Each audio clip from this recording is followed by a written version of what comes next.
ഇന്നേ വീട്ടിൽ വിരുന്നുകാർ വരുന്നൊരു ദിവസമാണ് കേട്ടോ. അപ്പോൾ നമ്മളെ വീട്ടിലുള്ള മക്കൾക്ക് ബിരിയാണിനോട് അത്ര ഇഷ്ടമല്ല. കാരണം നമ്മളെപ്പോഴും ബിരിയാണി ഉണ്ടാക്കല്ലേ. അപ്പോൾ വിരുന്ന് വരുന്ന കുട്ടികൾ എന്താ ഉണ്ടാക്കേണ്ടത് ചോദിച്ചപ്പോൾ ബീഫ് ബിരിയാണി ഉണ്ടാക്കിയാൽ മതി മൂത്തമ്മ പറഞ്ഞിട്ടുണ്ട് കേട്ടോ. അപ്പോൾ ഇളച്ചിയും കുട്ടികളും നാത്തൂനും കുട്ടികളൊക്കെ വരുന്നുണ്ട്. അപ്പോൾ ഞാൻ ബീഫ് ബിരിയാണി തന്നെ ഉണ്ടാക്കാമെന്ന് വിചാരിച്ചു. അപ്പോൾ ഇതാ ഞാൻ ബീഫ് 2.5 കിലോ ബീഫാട്ടോ അത് ഞാൻ കഴുകി കുക്കറിൽ ഇട്ട് കൊടുത്തിട്ടുണ്ട്. പിന്നെ അതിലേക്ക് കുറച്ച് ഉപ്പും ആവശ്യത്തിനുള്ള ഉപ്പും മഞ്ഞൾപ്പൊടിയും കറിവേപ്പിൻ്റെ ഇലയും ഇട്ടിട്ട് കൈകൊണ്ട് നല്ലോണം ഒന്ന് തിരുമ്മി കുഴച്ചെടുത്ത് വേവിക്കാൻ വേണ്ടിയിട്ട് വെച്ചിട്ടുണ്ട്. പിന്നെ അതിലേക്കുള്ള സവാളയൊക്കെ കട്ട് ചെയ്ത് വെച്ചു. അതേപോലെ തക്കാളി, മല്ലിയില, പുതിനയില ഒക്കെ കട്ട് ചെയ്ത് വെച്ചു. ഇഞ്ചി വെളുത്തുള്ളി പേസ്റ്റും ഒക്കെ റെഡിയാക്കി എടുത്തിട്ടുണ്ട്. പിന്നെ അത് വേഗം ഒരു ചെമ്പ് അടുപ്പത്ത് വെച്ച് അതിലേക്ക് കുറച്ച് വെളിച്ചെണ്ണ ഒഴിച്ചു കൊടുത്തിട്ട് സവാള ഇട്ടിട്ടൊന്ന് വഴറ്റിയെടുക്കുന്നുണ്ട്. അപ്പോൾ ഞാൻ 1 കിലോ സവാളയാണ് കേട്ടോ ഇതിലേക്ക് എടുത്തിട്ടുണ്ടായിരുന്നത്. അപ്പോൾ ഇഞ്ചി വെളുത്തുള്ളിയൊക്കെ അളവ് പറയുകയാണെങ്കിൽ 100 ഇഞ്ചി 100 വെളുത്തുള്ളി 100 ഗ്രാം കേട്ടോ, അങ്ങനെയൊക്കെയാണ് എടുത്തിട്ടുണ്ടായിരുന്നത്. തക്കാളി അതേപോലെ തന്നെ ഒരു 1 കിലോയ്ക്ക് ഒരു 3 തക്കാളി വെച്ചെടുത്താൽ മതി. ഒരു 8 തക്കാളി എടുത്തിട്ടുണ്ടായിരുന്നു കേട്ടോ. പിന്നെ തക്കാളിയൊക്കെ ഇട്ട് കൊടുത്തു. അതേപോലെ ഇഞ്ചി വെളുത്തുള്ളി പേസ്റ്റും ഒക്കെ ഇട്ട് കൊടുത്തു. മസാലപ്പൊടികളും ചേർത്ത് കൊടുത്തു.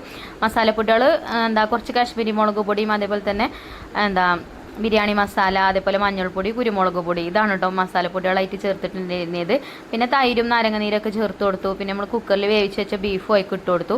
ബീഫ് നല്ലോണം വെന്ത് പൊട്ടരുത് കേട്ടോ. അങ്ങനെ ആയി കഴിഞ്ഞാൽ പിന്നെ നമ്മൾ ദമ്മും കൂടെ ഇടുമ്പോൾ ഒന്നും കൂടെ വേവൂലേ. അപ്പോൾ വേറി കഴിഞ്ഞാൽ കഷ്ണങ്ങളൊക്കെ പറ്റ ഉടയും. അങ്ങനെ ആവരുത്. എന്നാൽ പിന്നെ ബീഫ് വേവുമാണ് കേട്ടോ. അപ്പോൾ മസാലയൊക്കെ സെറ്റാക്കി പിന്നെ അരി തിളപ്പിച്ചിട്ടാൻ വേണ്ടിയിട്ട് വെള്ളം വെച്ചിട്ടുണ്ടായിരുന്നു. പിന്നെ മസാല ഒന്ന് നോക്കിട്ടോ, ഉപ്പും മുളകൊക്കെ ഒന്ന് ചെക്ക് ചെയ്ത് നോക്കിയപ്പോൾ പുളിൻ്റെ കുറവുണ്ടായിരുന്നു. അപ്പോൾ ഞാൻ കുറച്ച് തൈരും കൂടെ ചേർത്ത് കൊടുത്തു. അങ്ങനെ മസാലയൊക്കെ ഇവിടെ റെഡി ആയിട്ടുണ്ട്. ഇതിലേക്ക് കുറച്ച് ചൂടുള്ള വെള്ളം കൂടെ ഒഴിച്ചു കൊടുത്തിട്ടുണ്ട്. ഇനി അരി ഊറ്റി ഇതിലേക്ക് ഇട്ട് കൊടുക്കുകയാണ് കേട്ടോ. അരി ഏകദേശം വെന്ത് തുടങ്ങിയിട്ടുണ്ട്. നല്ലോണം വേവാൻ നിൽക്കരുത്. ഒരു 80% വേവായിട്ട് ഞാൻ ഇതിലേക്ക് ഇട്ട് കൊടുത്തിട്ടോ. അപ്പോൾ ഫസ്റ്റത്തെ ട്രിപ്പിലിടുന്നത് കുറച്ച് വേവ് കുറഞ്ഞിട്ട് വേണം ഫസ്റ്റത്തെ ട്രിപ്പത്തെ ചോറിട്ട് കൊടുക്കാൻ. അല്ലെങ്കിൽ നല്ലോണം ആവി കയറുമ്പോൾ വേവേറും. ഫസ്റ്റിൽ അടിയിലുള്ള ചോറിനല്ലേ നല്ലോണം ആവി കയറുക. അപ്പോൾ കുറച്ച് വേവ് കുറഞ്ഞാലും കുഴപ്പമില്ല. അപ്പോൾ എൻ്റെ ചിഞ്ചുമോളൊന്ന് കോളേജ് വിട്ട് വരുന്ന വഴിയാണ് കേട്ടോ.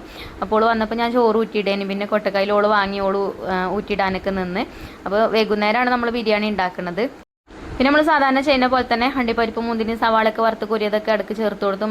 ബിരിയാണി മസാല പൗഡർ ചേർത്ത് കൊടുത്തു. പിന്നെ നെയ്യൊക്കെ ചേർത്ത് കൊടുത്തത് ചെമ്പിൻ്റെ വക്കത്ത് കൂടെ മൈദ വെച്ച് ഒട്ടിച്ച് കൊടുത്ത് നല്ലോണം അടച്ച് വെച്ച് തീയൊക്കെ കത്തിച്ച് കൊടുത്തു കേട്ടോ. പിന്നെ ആവി ഇങ്ങനെ വരാൻ തുടങ്ങിയപ്പം തീ കെടുത്തിയിട്ടുണ്ട്. മേലെ കനലും ഇട്ട് കൊടുത്തു. അങ്ങനെ 1 മണിക്കൂർ കഴിഞ്ഞിട്ട് നമ്മൾ ബിരിയാണി ദമ്മ് പൊട്ടിച്ചു. നല്ല അടിപൊളിയായിട്ട് ദമ്മൊക്കെ കയറി നല്ല ടേസ്റ്റുള്ള ബിരിയാണിയാണ് കേട്ടോ. ബീഫൊക്കെ നല്ലോണം വെന്തതുകൊണ്ട് ബീഫ് വെന്താൽ തന്നെ ബീഫ് ബിരിയാണി ടേസ്റ്റ് ഉണ്ടാവും. അതേപോലെ തന്നെ റൈസും പാകത്ത് വേവിനായിട്ടാണ് കിട്ടിയിട്ടുള്ളത്. അപ്പോൾ അങ്ങനെ ബിരിയാണിയൊക്കെ വിളമ്പി എല്ലാവർക്കും കൊടുത്തു. എല്ലാവരും കഴിക്കണതൊന്നും ഞാൻ വീഡിയോ എടുത്തിട്ടില്ല കേട്ടോ. അപ്പോൾ ഇൻഷാ അല്ലാഹ് അടുത്ത വീഡിയോയിൽ കാണാം. വീഡിയോ ഇഷ്ടപ്പെട്ടാൽ ലൈക്ക് ചെയ്യാൻ മറക്കരുത്. Thank you.